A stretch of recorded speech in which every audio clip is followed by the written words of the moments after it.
危ないからやめようと思っていたと話していましたが、危ないとはどういう意味ですか？これ以上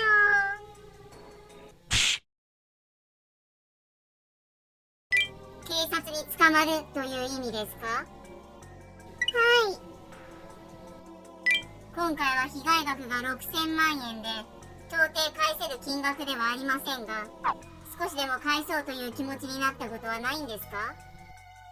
ちゃんと働いてまともに稼げるようになったら全額は無理ですけど、少しでも返していきたいということですか？はい。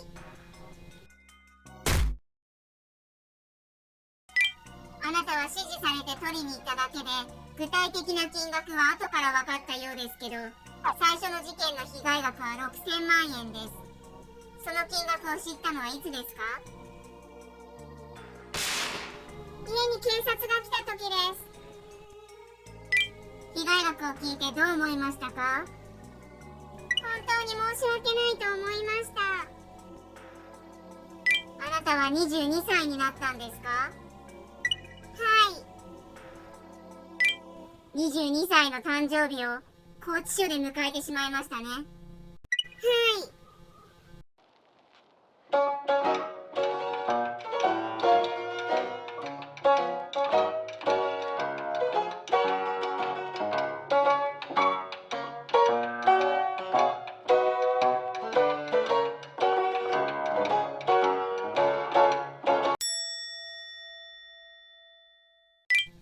どういう気持ちでこの数ヶ月間を過ごしてきたんですか？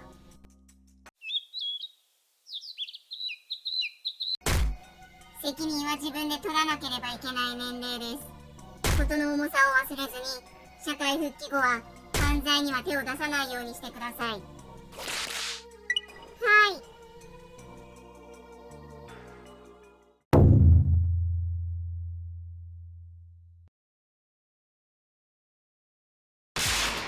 本件は複数の共犯者が役割を分担し、2名の被害者から現金を騙し取った事案です。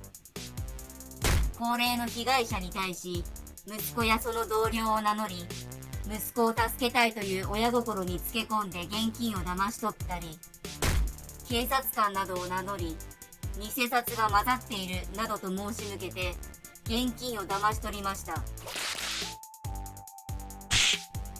被告人はいずれの犯行においても被害者の自宅に赴き、直接現金を受け取る受け子の役割を担っている。それだけではなく、共犯者らから指示された偽名や肩書きを名乗るなどしており、現金授与だけではなく実行行為そのものを担当しました。被害額は被害者 A が現金6000万円、被害者 B が現金100万円、合計6100万円にも及んでおり、同種特殊詐欺事案と比べても極めて多額です。なお、被害弁償は一切なされておらず、被害者が厳しい処罰を求めるのも当然です。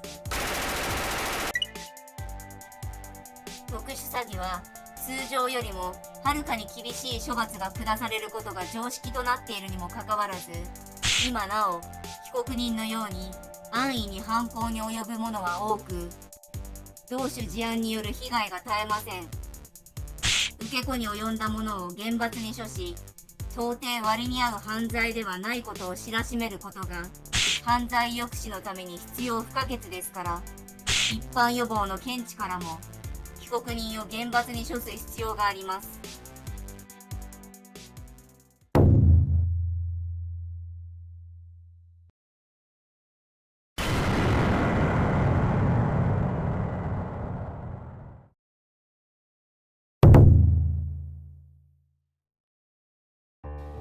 絶対に二度とやりません。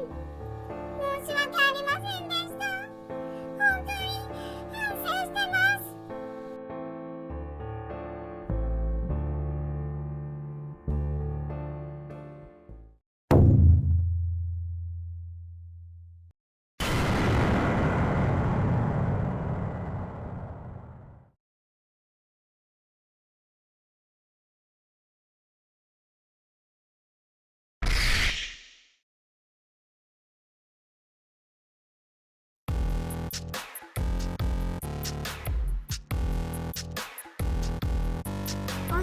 がとうございました。